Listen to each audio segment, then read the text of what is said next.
Hola, quiero leer de este libro Orar los nombres de Dios. Hoy quiero leer el nombre Silo pacificador. No será quitado el cetro de Judá, ni el legislador de entre sus pies, hasta que venga Silo, y a él se congregarán los pueblos. Génesis 49:10. Querido Dios, eres un Dios que cumple tu palabra y realizas fielmente cada detalle, incluso aquellos que no estamos buscando. Prometiste que vendría Silo y lo hizo. Jesucristo el Mesías trajo paz a los que estaban cerca y a los que estaban lejos.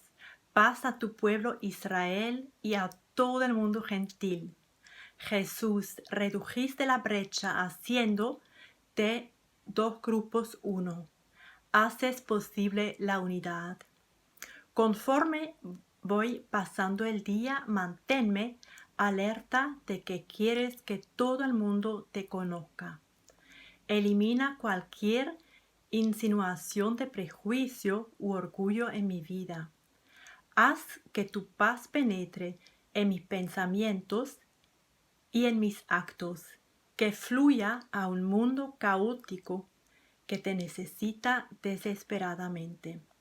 Te doy las gracias por traer paz, tal como dijiste que harías. Amén.